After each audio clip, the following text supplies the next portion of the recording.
because the zones involved, the infiltrates, continue to be so. So again, this, where we were expecting it will go from 0.99 to 0.7 to 0.6, that doesn't happen. So that was another, another point for us that showed us that there are these gaps which need to be improved. Beg your pardon. Then we have one X-ray here with an AI 0.99, which is also, reported as D, CB0 detected low. And then in the next one, AI is the same, and the patient has had treatment and now CB0 not detected, and there are kind of calcified lesions. So we found this comparison quite fascinating, and it informed us about some of the gaps in AI. Now, the algorithm clearly does not have a scope of including clinical inputs in its evaluation. So, for example, previous TB, for us, that's a key thing. A chest X-ray in a person with previous TB and not with previous TB, we will look at with a different lens. It doesn't include symptoms indicative of active TB. And someone who's had TB, completed treatment, there is no scope for a comparison of that. Artifacts, as I said, it cannot recognize healed calcified fibrotic lesions or consolidation. So while AI, it's a fabulous tool for the at a programmatic level in the peripheries, remote areas where we don't have trained staff to report them, certainly this is a very good thing. But I think AI can be made much better. And if it has to emulate RI, then certainly, we need to put in or the companies who are making it need to put in much more to make it reach that level. So this was an area that we found kind of, the clubbing of clinical medicine with public health medicine, how it can give us some phenomenal insights. Now coming to the ultra-portable systems, advent of the ultra-portable systems. Again, tertiary care hospitals of not much use, but working in the field, this has absolutely revolutionized it. We started with big vans, and what Professor Alstory showed were these enormous, vans weighing tons and costing a lot for fabrication, a lot for maintenance. We've had vans made for, costing 60 to 70 lakhs to equip it with everything, state of the art, but a white elephant nonetheless. And now we have these bikes, and you can just, you can see this individual with this backpack. And we went into one of the districts, and in a plot of land, we just took out the X-ray machine, which is like a little camera on a tripod, and then the plate where the patient is to stand, which is also on a tripod, and that's it. And you have your you can take your X-ray, and everything is in a laptop, and you can see the X-ray then and there with the AI. AI is incorporated into this, so that makes it technologically, really quite tremendous. So inner city, narrow lanes, or rural areas with no access, these are possibilities for us. So ultra-portable systems, this is a slide borrowed from the Stop TB partnership. And essentially, I suppose the only thing is the radiation safety. You've moved out from the comfort of lead-lined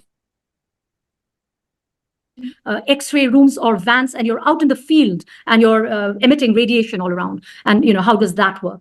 And I think it has been quite adequately proved that this can be made radiation safe. So the radiographer, as you can see, if he stands 1 meter behind with a lead apron, he can do up to 175 X-rays a day, 5 days a week for the entire year. So radiation exposure is actually quite less, and it's less than 1 unit as recommended in the international standards. So, and then if it's 2 meters, then you can do up to 250 examinations a day. This has been looked at very clearly, and guidance tells us that you have to follow local guidance, and the companies in India who are making this have got approval from the AERB, which is the radiation safety body of the country, essentially. So now, winding up, the other concern with ultra-portable is the image quality. Is it really as good as the image that we do inside our X-ray department? And and while the human reader in this, if you can see, the human reader says, yeah, there is a difference between the reference X-ray and the ultra-portable X-ray, but AI doesn't see any difference as that, and is able to interpret the image as well as, whether it is done in a hospital, in a clinic, or outside in the periphery in an ultra-portable system. So I think these are all very interesting developments in the world of TB diagnosis. And for a clinician, X-rays, we are respiratory physicians are always obsessed with X-rays, and like Al showed a stash. We all have our own stashes of X-rays with fascinating little things in them. So this is great for me, who sees this. These vans taking off, it meant a huge kind of advance, a huge progress in our entire trajectory of learning and of implementation of projects in the fields. And early user experience, I mean, there is again a lot of data now, and I think the initial hesitation about radiation safety has now been looked at and has been overcome. Guidance from the Central TB Division is pending, but again, as I said, the key thing is approval from the Radiation Safety Board, and that has been given to all the ultra portable machines which are now working in the countryside, and there are many. With this, I draw to a close. Thank you very much for your attention. Thank you, Dr. Bernali, for taking us through the history of early case detection with MMR to now the possible role of artificial intelligence in early case findings. And it may be possible in near future to detect a large number of TB cases with the use of artificial intelligence. You have nicely sensitized us about the niche use of AI in tuberculosis. But as we know that AI in radiological practice is fast evolving and still we have some way to go. But your talk has been very, very interesting. Again, it is one of the talks which has opened a new Pandora box, and we are really looking at early detection of tuberculosis, which is so very important in the TB control program. So thank you, Dr. Bernali, once again. And now it's my privilege and honor to invite Professor Andrew Hayward to deliver his talk on insights into community-acquired respiratory infections, a topic which is of very keen interest to me, and many times, these infections mimic tuberculosis and vice versa. Professor Andrew Hayward, please.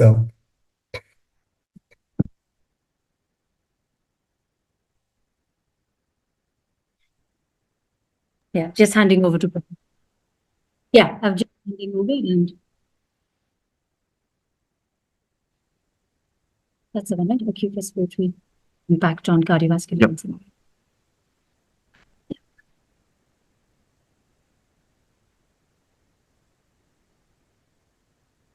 Good evening. It's an honor to talk to you today. We're going to move now from mycobacteria to really acute viral respiratory infections.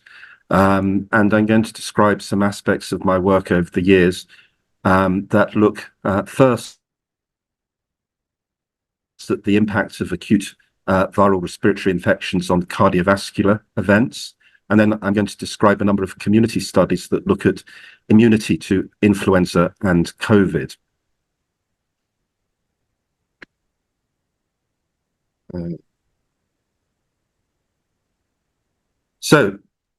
This first slide is really showing the fact that we have known for very many years that there's a strong temporal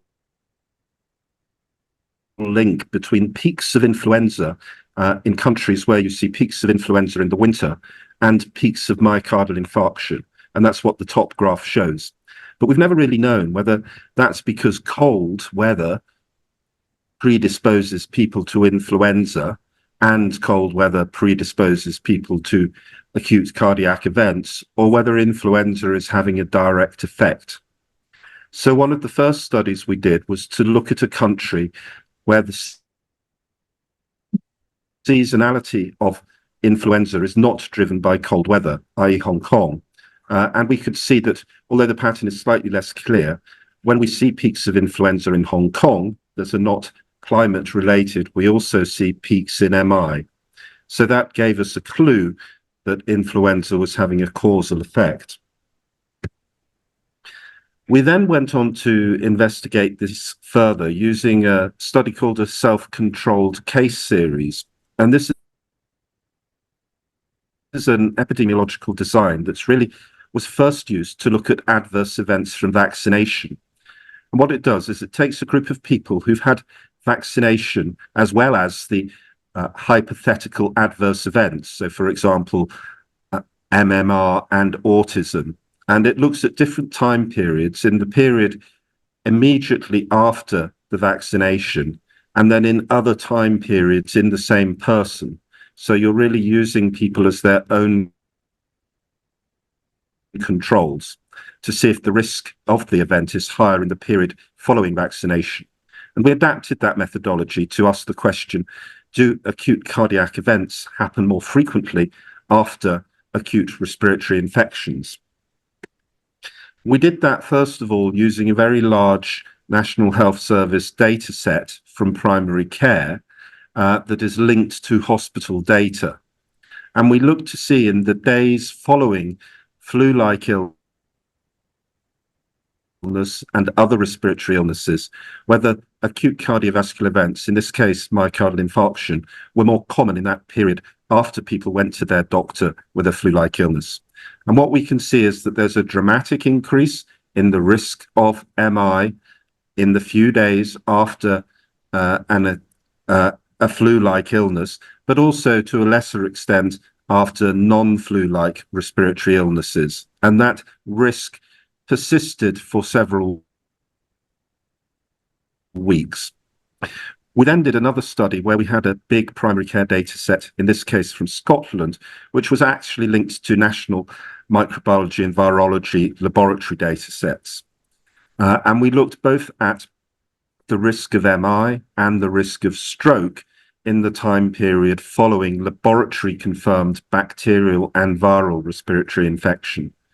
And we could see that after those laboratory confirmed infections, we had increased risk of both myocardial infarction and stroke. And for stroke, this was particularly apparent for bacterial respiratory infections. I'm going to move on now to the first of a couple of very large community studies that we did to look at the epidemiology of first flu, then COVID. So the Flu Watch study was a community cohort study looking at influenza transmission and immunity, and it ran from 2006 to 2010. So it covered the swine flu H1N1 pandemic. So most of the time when we're thinking about influenza and the information that we have on influenza is derived from those cases that seek medical attention, if you like, the ones that are above the waterline.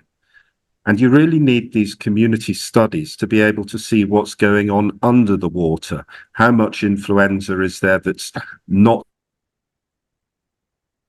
consulting? And that was really one of the purposes of Flu Watch. So what we did is we recruited households all over the country in the autumn, and we would follow them up every week until the springtime with weekly follow-up and reporting of respiratory symptoms, daily temperature measurements if they were ill, and also submission of nasal swabs for PCR diagnosis of influenza. At the beginning of follow-up, we also took blood samples, which we used for serology, so to look at antibodies, but also to measure their baseline T-cell response.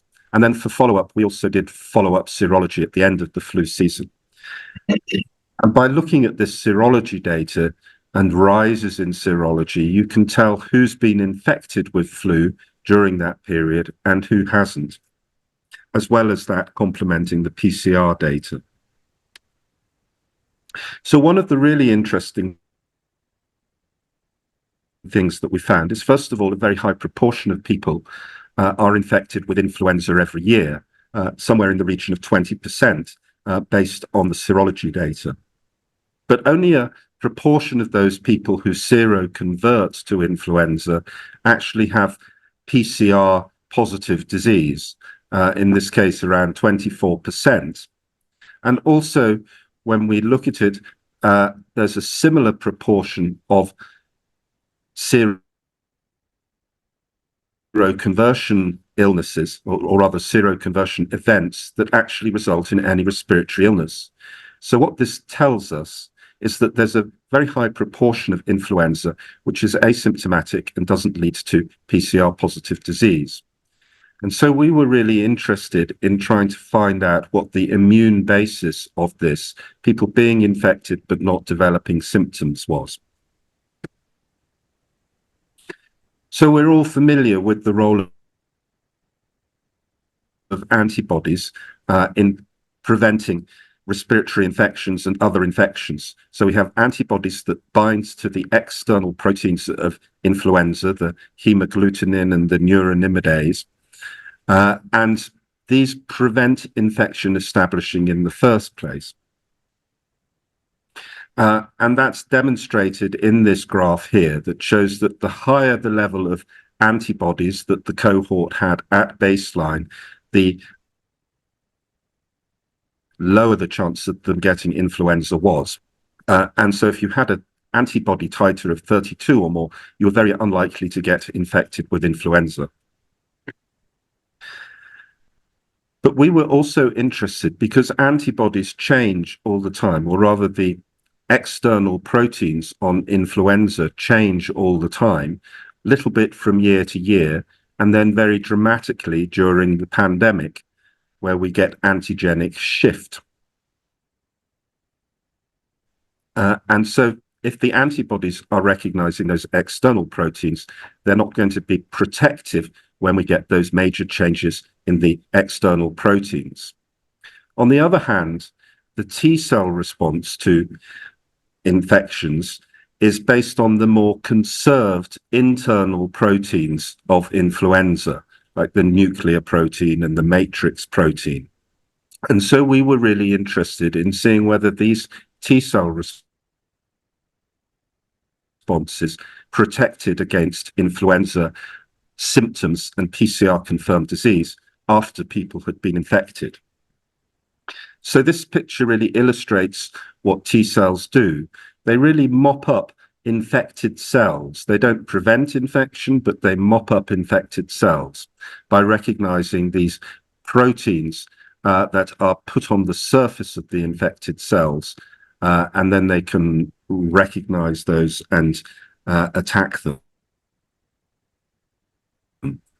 So because internal proteins are much more stable and conserved, both from season to season and also in between seasonal and pandemic strains, we hypothesized that they may provide cross-protective immunity between strains. And this would be important because this could potentially lead to universal influenza vaccines based on T cell responses. And also because T cell memory is very long lasting, this might prevent the need for annual vaccination as well as protecting against pandemic strains. So this is the article that we published looking at natural T cell mediated protection against both seasonal and pandemic influenza. This is just showing. Am I all right? Carry on? Yeah. Apologies for that. So this slide is just showing the number of individuals that we recruited for these T cell studies in each year of the Flu Watch study. This plate is really showing how we did the T cell assays. What we do is for each of the influenza proteins, the external proteins and the internal proteins, we break them up into peptides which coat the bottom of each of these cells. And then we add white cells to each of the wells in this plate. And if they recognize that protein, if the T cells recognize that protein, they release interferon, which we can then stain for. So the number of cells that recognize these proteins is measured by the number of spots in each well. This graph is really showing the very big range in T cell responses between individuals, from very, very strong responses to very, very weak responses. And it's broken down with the different colors representing the response to each of the proteins. And the other thing that we could see is that the T cell response varies a lot by age. So young adults having the most vigorous T cell response and the elderly having the least vigorous T cell responses. When we looked how the T cell response was broken up, we could see the most common response was to the nuclear protein, with over 40% of our participants recognizing nuclear proteins. And then interestingly, this is in samples that are taken prior to the pandemic. So amongst people who will never have been exposed to the H1N1 pandemic strain, we could see that there was a very strong correlation between them being able to recognize the H1N1 pandemic nuclear protein and then being able to recognize the H3N2 nuclear protein from pre-pandemic times. And we had hypothesized that that would be the case because these are quite conserved. And then this slide is really then looking to see amongst people who were infected, both for pandemic and seasonal influenza, did those people who had high T-cell responses to the nuclear protein, were they more protected against PCR-confirmed disease and against symptoms of influenza? And sure enough, we found that those pre-existing nuclear protein recognition by T cells was highly protective against both PCR-confirmed disease and symptoms of influenza, both for pandemic and seasonal strains, more so, in fact, for pandemic strains. So this provided evidence, first of all, that antibodies provide strong protective effect against infection with the same strain. We also saw that most infections do not cause an illness, but that the T-cell response to the nuclear protein was protective against that illness, whether it's measured by PCR or by protein, and that it was protective across both pandemic and seasonal strains. Briefly, I want to delve into whole genome sequencing, and this was another project that I was co-leading that was undertaking whole genome sequencing of influenza samples that were diagnosed within hospitals. And we started to use that to look at chains of transmission of influenza within hospitals. And what this really illustrates is that with successive different strains of influenza, what you could see were lots of introductions of influenza for the community, but also quite a lot of small chains of transmission within the hospital. And based on that, we estimated that about 1 in 7 cases coming into hospital will initiate a chain of hospital transmission, and that these chains of hospital transmission account for about 15% of all hospitalized cases, and really showing the importance of infection control within the hospital setting. Moving on now to a study that I led during the pandemic called Virus Watch, was based on very similar principles to the Flu Watch study, in terms of it being a cohort study that followed families up over time with regular reporting of illness and ascertainment of COVID. But the thing that we were able to add to this study was monthly antibody testing using home finger prick tests, so that we could study the impact of vaccination on antibodies and how this waned over time. So the first study that we did on this was following the first dose of vaccination. And one of the things that we could see is that we got a good response, a fairly weak response in many people who were clinically vulnerable following the first dose, and that it really required the second dose in order to get a good response in those people who were clinically vulnerable. And this helped the government to make decisions to bring forward the second dose of vaccine in those who were clinically vulnerable. The second study that we did was really looking at antibody waning. Again, this study also showed in more detail this time the sorts of clinical illnesses that led to suboptimal antibody levels in people with 2 those doses of vaccine. And we can see that particularly people with immunosuppression, whether that be through steroids or monoclonal antibodies or anti-rheumatic drugs, were particularly vulnerable, but also people with heart failure, malignancies, chronic renal disease, and cancer were all producing much less active antibody responses following vaccine. What this graph shows is the antibody response by time after the first dose on the left and after the second dose on the right. And we can see that we're doing this separately, with the blue line being for the AstraZeneca vaccine and the pink line being for the mRNA vaccines. And we can see after the first dose, both vaccines perform relatively similarly.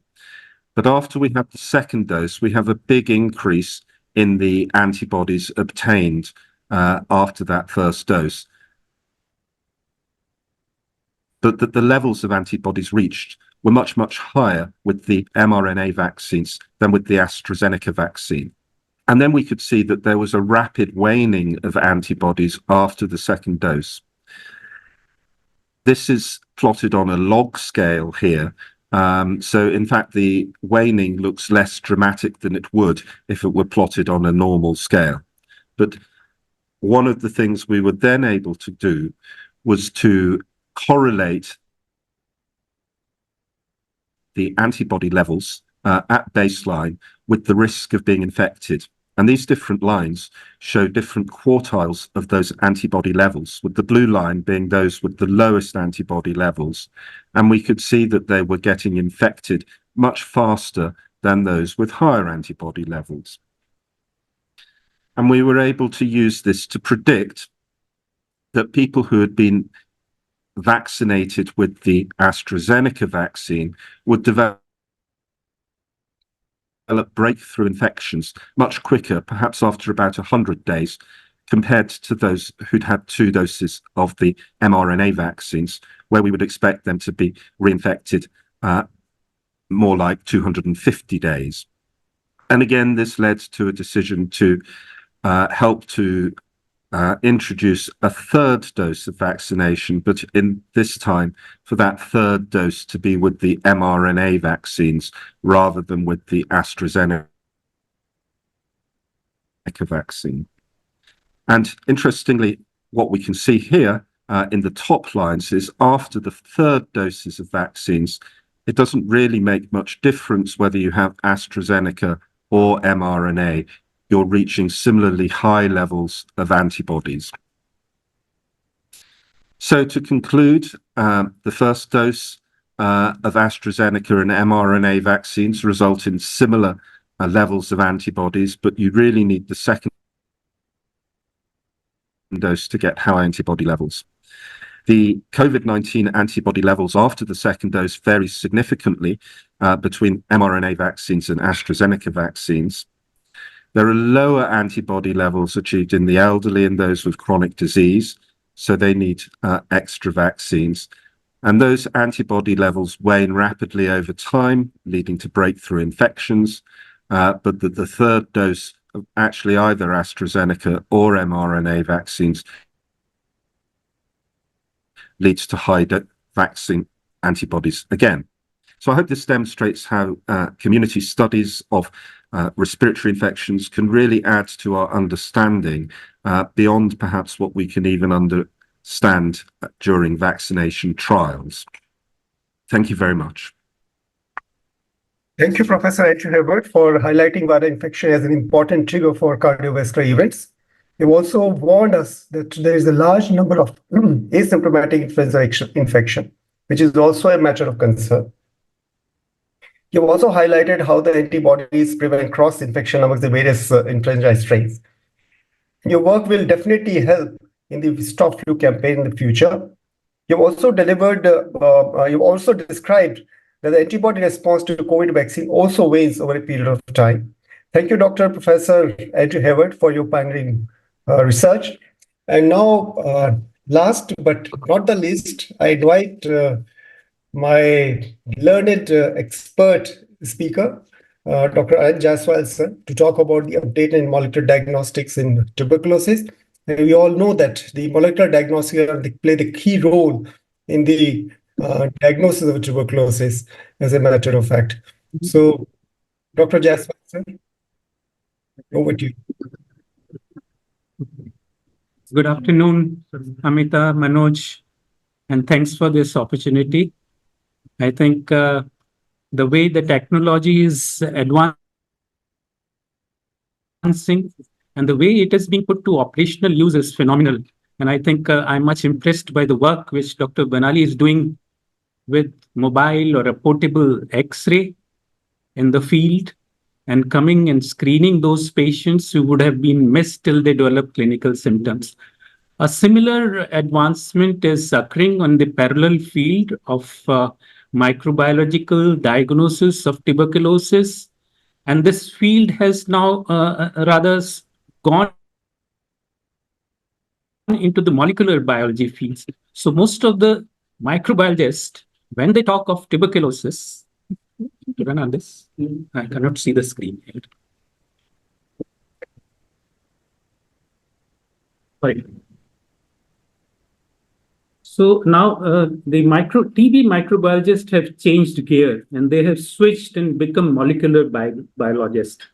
And the day would come, when we would not Yes, be. can you have the full screen, please?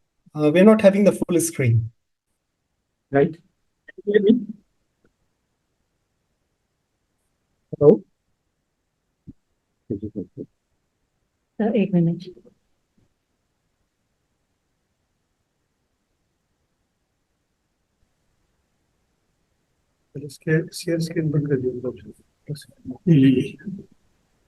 Sorry, sir. Just give us a minute.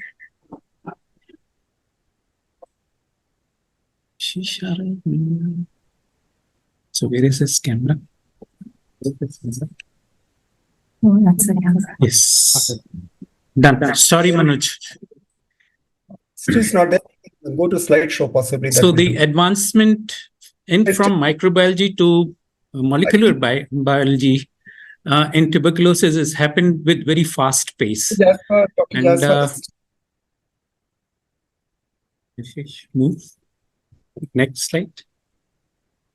it's not in full screen.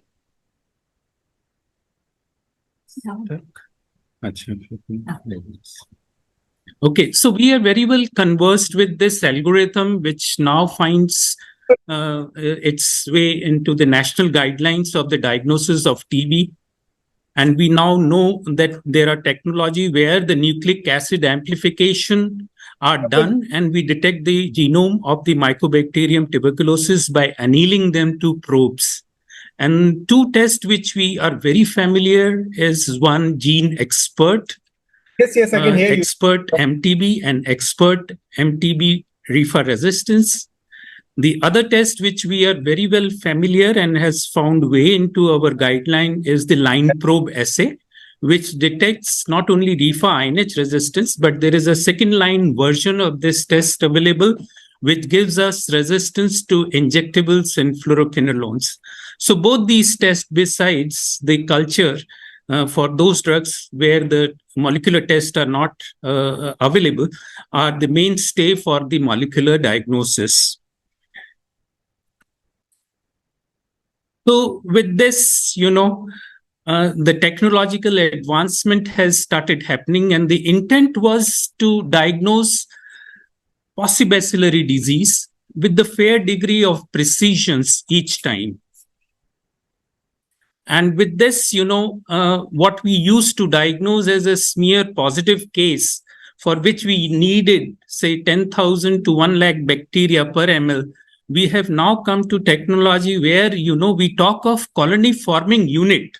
At a unit level, what is the number of the bacteria which is needed to detect a positive result? And therein, the line probe assays and the Gene Expert scored over the conventional smears and the cultures. So these are the WHO endorsed tests.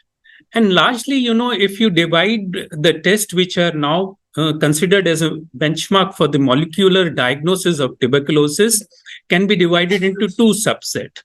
The one subset would be the probe-based test, where you use commercially available probes, knows the sequence by annealing them to these probes. The second set would be those where you can directly sequence the genome of the Mycobacterium tuberculosis. So gene sequencing. And then these probe tests are largely the nucleic acid amplification test, and they are automated and they are probe based. And in them, the technological advancement has happened so that we have low complexity probe based nucleic acid amplification test, a moderately complex technology, and a highly complex technology. So WHO does not now pick up test on individual name. They say whether it is a low complex or a medium complex or a highly complex nucleic acid amplification test, which is probe based. So currently we know the Gene Expert related test and the line probe assays, which are endorsed product, but there are equal number of tests which have now been passed with WHO recommendation, and WHO says that you can use these tests for the diagnosis of TB and demonstrating drug resistant. So now these tests which I'm going to deal at the very first, they are the probe based nucleic acid amplification test, and they are low complexity test. And they are highly recommended by WHO for diagnosis of TB and demonstrating reefer resistance. So we know that these are cartridge-based tests which involve minimum manual handling of the sample, except for decontamination and preparation of the sample. The inoculation lands up into a small cartridge, which then multiplies the DNA, which anneals the probe and then gives you an automated results in 2 to 4 hours time. So these cartridges are now doing the entire work which the lab people used to do for PCR or DNA, multiplying the DNA of the Mycobacterium tuberculosis. So the machine has taken over the entire process till the report is generated. The turning around with expert is hardly 2 to 3 hours, and the sensitivity is excellent. You know, as I said, for the smear diagnosis, we needed at least 10,000 bacteria. Here, the bacterial load, even if it is 130 bacilli per ml, this test can demonstrate you the bacteria very well. It requires minimum training and minimal infrastructure. And this is how the formats looks like on the microbiologist screen. And you can have a loop where, you can see a graph plotted, which says that MTB is not detected, the green signal. And if there is an MTB signal which is positive, then it would turn out into red and you will see that curve growing MTB. And simultaneously, the cartridge will demonstrate if the MTB is detected, whether there is resistance or not. There would be cases where the bacterial load would be less, and then the machine has its limitation where it would say that reefer resistance is indeterminate, but the bacteria is demonstrated. Similarly, if there is a reefer resistance, it will clearly demonstrate that there is a reefer resistance. So each test, had its limitation, and so did the expert. And therefore, there was an upgrade. We got an expert MTB Ultra, which was, it was seen that the sensitivity of Gene Expert cartridges was very low for smear negative and culture positive patient. It ranged from 68 to 75%. The sensitivity was very low when the bacillary count in the sputums are low. For them, the CAFE developed this cartridge where the volume of the cartridge was doubled so that it can have more DNA polymerase and more probes to anneal with, and the PCR which caused the doubling of the DNA was several fold. So it could detect very few mycobacterium samples in the sputum, and there the advantage of Ultra became very good. The sensitivity improved tremendously. So the Gene Expert cartridge, when it needed 130 colony forming unit, the Ultra just needed 16 colony forming unit. And there it helped in the diagnosis of smear negative, but X-ray positive or culture positive tuberculosis. Thus, it did not lose much on the sensitivity specificity as compared to the Gene Expert cartridge. So Ultra came in to detect the paucibacillary disease patients, both in pulmonary as well as extrapulmonary sample, and it has been now approved by WHO. The only part which is a flip side for Expert Ultra cartridge is that if your patient had past history of ATT, it will pick up the genome or the DNA from the dead bacteria and can multiply, and that would give as a false positive. So anyone who has a history of ATT within 5 years, Gene Expert Ultra, if it shows you positive, then you should be aware and alert to kind of separate between those who are having a dead bacteria or those who had a relapse. So these are the algorithm which machine and its intelligence runs automatively, where it would first run a probe check to calibrate itself, and then it would focus on those probes which gives a positive results for MTB. And the Gene Extra cartridge, Ultra cartridge uses 2 mycobacterial genome sequences which are specific, the insertion sequence 1081 and IS insertion sequence 6110. And by this, it diagnosed the strain as MTB. And then it further look into the RPOB genes. And if there is a mutation, it will tell us whether it is a reefer resistance or not. So the advantage of Ultra became apparent, and this has now been recommended. And in most of the institute, this test has now found place so that even the paucibacillary disease should be detected. And the flip side, we should remember that it can be a false positive in those patients in whom there is a recent history of TB treatment.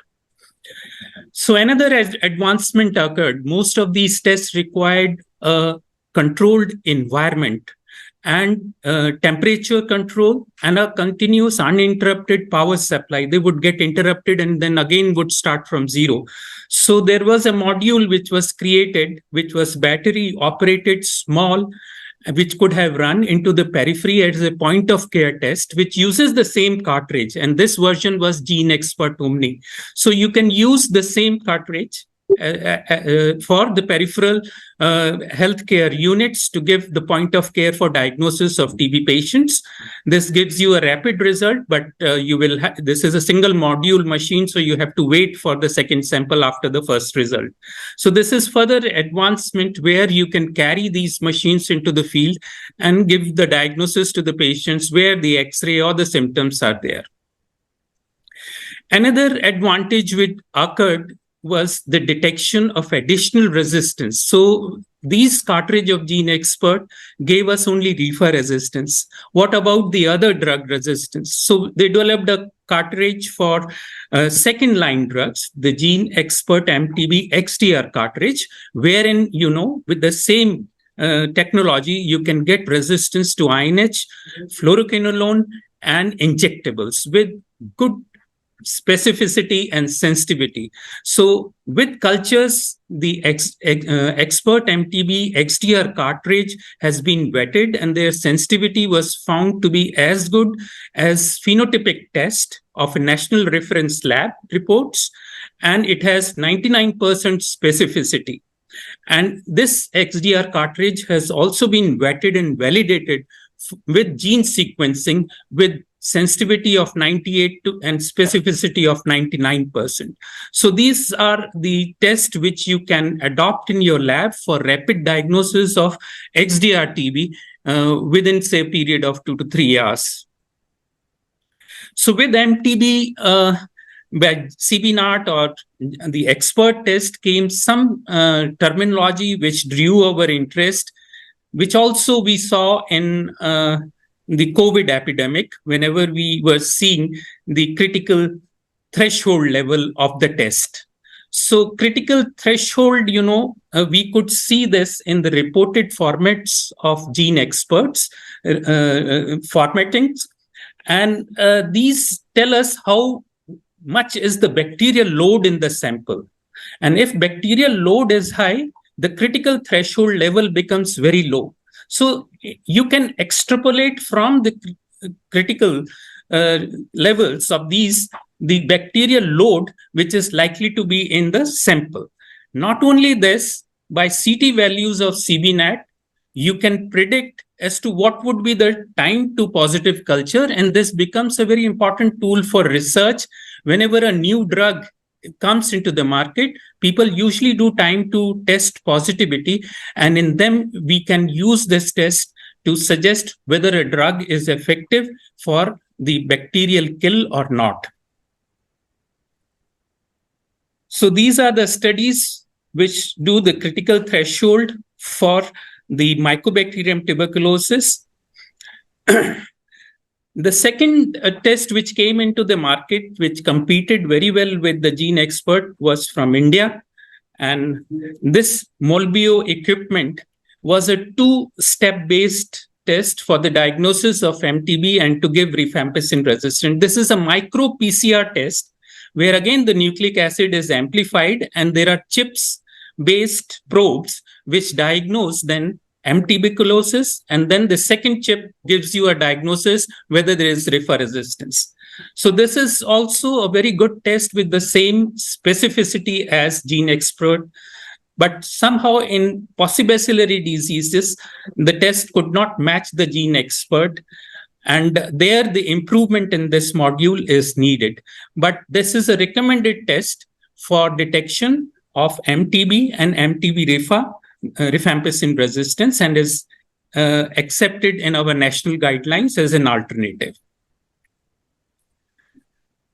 So where does these expert MTB and ultra compare? And that is what I was telling you, that if you have a pulmonary tuberculosis which is smear negative and you happen to do expert MTB and expert MTB ultra, you get an added advantage of about 15%.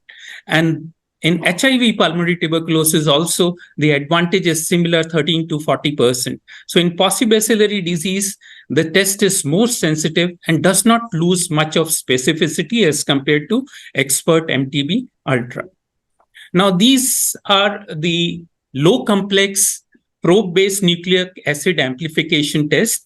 Now, this test, which is a line probe assay, which is a hybridization test, again, there is a nucleic acid amplification in that, and you use probe, but these are complex rated test by WHO.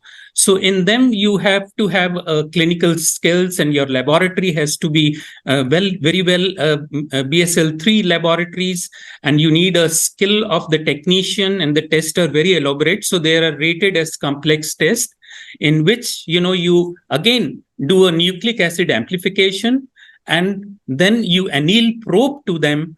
And then there are these probes, when they hybridize to these nucleic acids amplified, then you get some signals which can be mopped up into a nitrocellulase paper, and you get horizontal bands where you can say there is MTB and there is a further resistance, or it is a wild strain.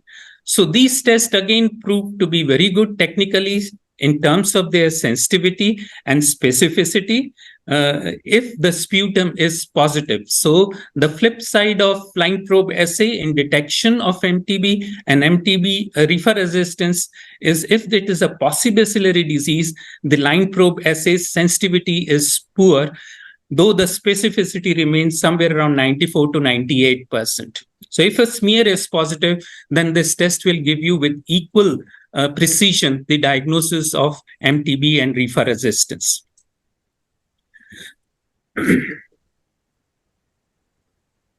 So within this line probe assay, there is an addition, and this is the advancement.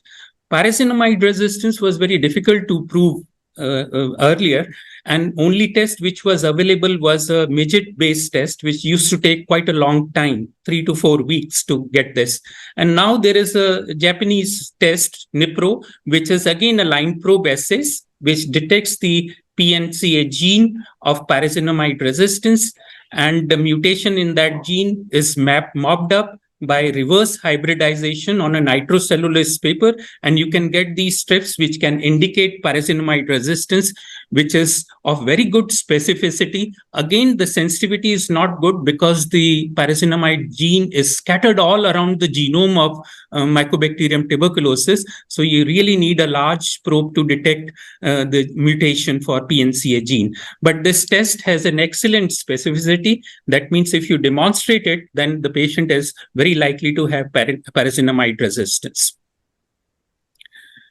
So now coming to moderate complexity automated NAT, and these tests again, depend upon the isolation of DNA from the Mycobacterium tuberculosis and then amplifying it and then using the probe to detect the Mycobacterium tuberculosis. So these tests are again automated, and the only few steps are needed where you carry the decontamination and concentration of sputum, and after which you mix the tuberculocidal agents, and then you load onto the machine to process it. And the rest of the tests are being carried by the automated machine. And we have in this 4 technological tests, one by Abbott, real-time MTB, the other is by Becton Dickinson, Max MDR TB, and Haynes test, and finally the Roche Cobas. So these tests, again, I said, are automated and they need machines. The only issue with these machines would be the cost, one-time cost, the running cost, the cost of these reagents, and spare parts if you need them. So if you happen to buy this, then you have to think on a long-term perspective how far they would be cost economical for running this test. So these tests again are usually 2-step based tests. Most of them, they use 2 PCRs, one for detections for the M tuberculosis, for which they use the insertion sequence 6110 or 1081. And the other, they use it for the RPOB genes. And for INH, they use CATG genes and INHA gene mutations. So in 2 steps, these will give you the results. And the advantage is that over the gene expert, you can get resistance to both rifampicin and INH by either of these 2 tests. So these tests, has been studied by WHO Global Development Group Technical Committee, and they have pooled the data, and there are about 13,582 specimen results from 29 studies. 12 of which belong to Abbott testing, and the others were to Becton Dickinson, the Roche, and the Haynes. And they pooled the analysis, and they found that their average came out to be the same. So they pooled the data, and they say if you use these machines for detection of M tuberculosis, the pooled sensitivity is somewhere around 93%, and the specificity is 97.7%. So it parallels with gene expert, which we use today, with the added advantage that we can get INH resistant simultaneously. For rifampicin resistant, the pooled studies of 18 with 2,800 specimens, 9 of which for Abbott machine, the 3rd for Becton Dickinson, and the Roche and the Haynes. When the data was pooled, again, the sensitivity to detect rifampicin resistance was about 88 to 100%, and specificity was again matching gene expert cartridge, 98 to 100%. For INH resistance, again, the pooled sensitivity was 86% and specificity 99.8%. So these tests, almost are knocking and are competing with the gene expert test, which we do today. And the added advantage is the same speed it detects. You can get the result fast. You can get the resistance to INH along with rifampicin. That's an added advantage. So the test, has some of the tests have real beauty. As I told you that, how much lowest bacterial count a test can detect. So in that, some of these technology fare better than even gene expert. The equipment which Becton Dickinson is telling, it detects only 0.5 colony forming unit from the specimen for tuberculosis. If you have a very few bacterial counts, it will detect MTB out of it. And rifampicin and INH resistance in this test only needs 6 colony forming unit, which is better than the Gene Expert Ultra. So people are working on increasing the detection rate from even the most possibacillary disease to diagnose, and this is going to help us in diagnosing smear negative or even culture negative tuberculosis, pulmonary tuberculosis, and extrapulmonary tuberculosis where the bacillary load is less. So these were all nucleic acid amplification tests where we used probe, which were of either low complexity, moderate, or high complexities. As I said, LPA is the most complex, high complexity test, which they say that you need a lot of skills and infrastructure. Now, coming to the second part, the gene sequencing.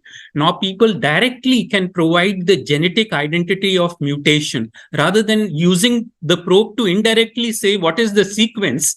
It is the direct sequence which you measure. And there are two tests in this. One is the partial genome testing, in which there are two available technology, the pyrosequencing and the Sanger sequencing.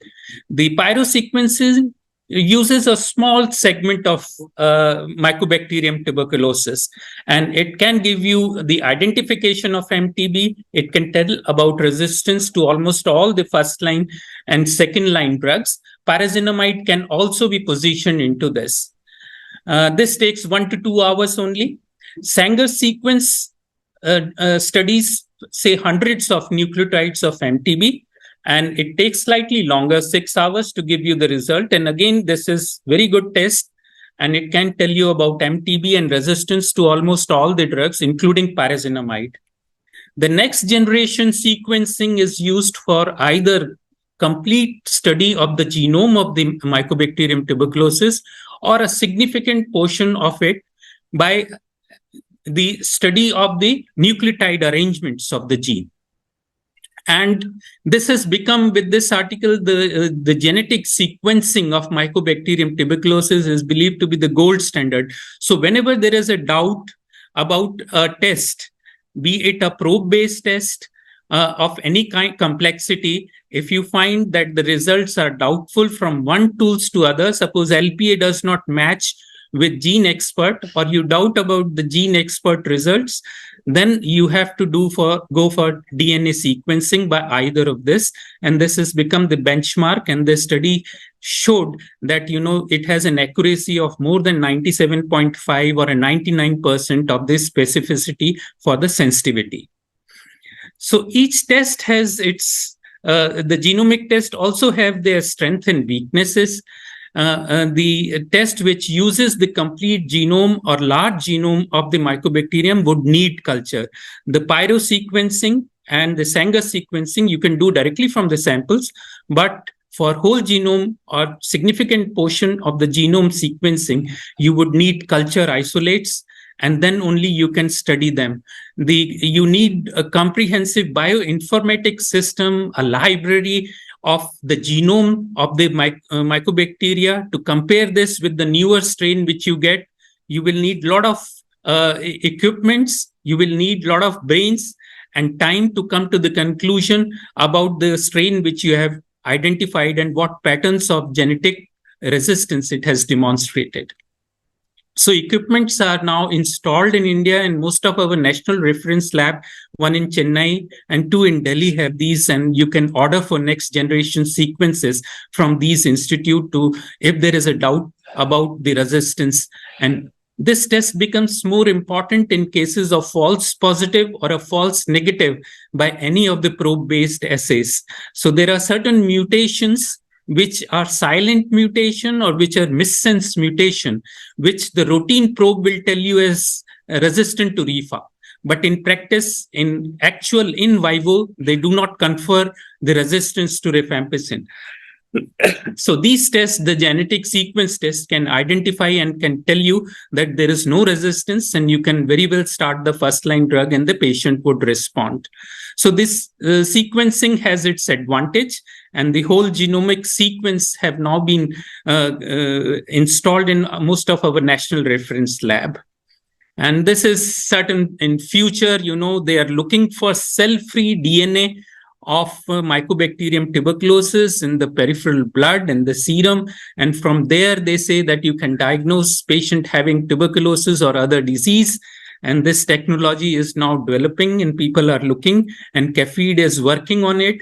Not only they are looking at DNA, they are looking at those genes where there is an mRNA expression of tuberculosis, and they are picking up and diagnosing tuberculosis versus other infections in the various body fluids. So these are the new innovations which are happening. So to summarize, we have our conventional test, the line probe assays, and the nucleic acid amplification probe-based test, for which we can have rapid resistance with RIFA, INH, fluoroquinolone, and aminoglycoside.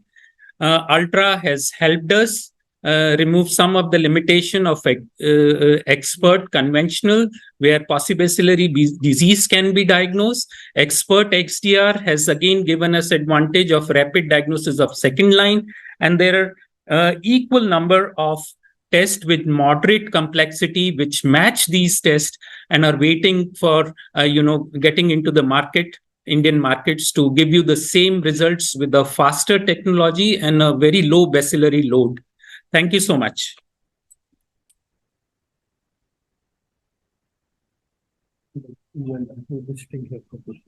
Okay. Thank you, Manoj.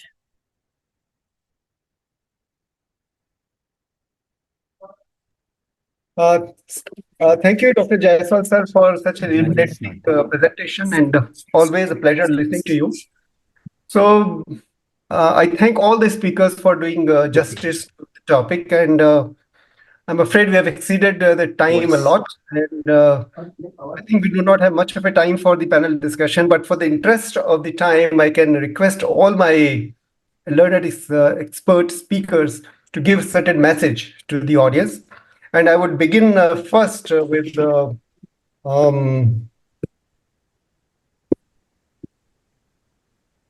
just a minute. Yeah, so I first begin with Dr. Bernali. I would like to know a message from you as far as the role of artificial intelligence in TB diagnosis, and more importantly, the role of the ultra-portable system which you have described, and how they are going to be implemented in a vast country like India. Yeah, very good question, Dr. Goel. And I think we have been, I have been very impressed at the advances that have happened in the last, 5 years or so. First, with AI coming forth in the last 6 years, it has absolutely boomed, and now the ultra portable. And so many Indian companies also are making, low cost, simple, lightweight ultra portables that can be carried to really far distances. So I think without a doubt, that is the future. With that at the front as a screening tool for TB diagnosis, for TB, for the entire algorithm for TB diagnosis, I think we stand a very good chance of having that implemented in a wide area. There are already many people implementing it, not necessarily through government, but more through corporates who are assisting the government in doing this. So in very remote areas and inner cities, it is already being used, and yeah, we hope to be part of that as well. But certainly that seems to be the future. Thank you, Dr. Bernali. And I would like to know from Dr. Jaiswal, sir, what is your message about the molecular diagnostics and especially the gene sequencing in early diagnosis of multi-drug resistant cases, which is a real challenge? So, Manoj, what I would suggest that, most of the probe-based nucleic acid amplification test we know. And the only thing is that we are very well versed in the availability of the expert machine and expert cartridge is so widespread under the program that it would be really difficult for the other commercial test which are waiting to get into the market, because already machine is with us and cartridge is very easy to procure. But the tests are very sensitive and specific, And the results of these tests, matches with the conventional culture reports and the sensitivity report from our national reference lab. So these have become a part of diagnostic test, but cultures have not totally lost its utility, in those drugs where the genetic or the molecular tests are not available, they still hold. And for the pyrazinamide resistance, as I said, still, midget in India still remains the test of choice. Similarly, for the newer drugs which are used in the MDR TB program, be it bedaquiline, delaminate, or linezolid, the liquid culture stands their chance, and they stand tall over the molecular test as yet. So we have to refine our tools for more drugs. Till then, every test has its value, but for the common drug like rifampicin, INH, and injectable and fluoroquinolone, we have a convenient test in form of line probe assay and the Gene Expert MDR XDR cartridge, which can give a reliable test and which is recommended now by WHO. The gene sequencing part, I think, would come only in doubtful case where you believe your patient should be sensitive, but either of the test is showing as resistance, or there is an indeterminate resistance to one of the drugs, or if there is a confusion and a doubt between the line probe assay and the Gene Expert result. So quite often, in the lab, we get a REFA resistance by Gene Expert cartridge, and the line probe assay says that REFA is sensitive. So I think for those kind of dispute, the gene sequencing would be the best to answer. I don't think gene sequencing should become a routine test for all the patients which come as yet.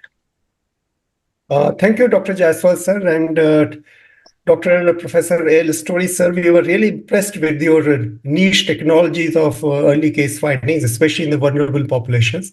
So I would like to know your message as far as in the Indian context as to how your research and your application in the field could be relevant in India. Well, we all stand on the shoulders of giants, and in reality, you are years ahead in terms of scaling access to ultra-portable radiology in particular. And as Dr. Jaiswal so eloquently outlined, the technologies for taking suspected TB to confirmed TB are almost in our hand. And in terms of trying to reduce this inexorable attrition in the care cascade that has set us back for so many years, it's a quantum step forward to be able to think about marrying radiology with a rapid, highly sensitive and specific molecular test to ultimately think about treatment initiation within hours, not days, of a suspected presumptive case. And the work that I've seen going on in Haryana and the work that's going on the streets of Delhi is potentially transformative, and genuinely offers hope in terms of accelerating case detection, treatment initiation, in a way that we wouldn't have imagined even relatively recently, 5 years ago, I would say. Thank you, Professor Story, sir.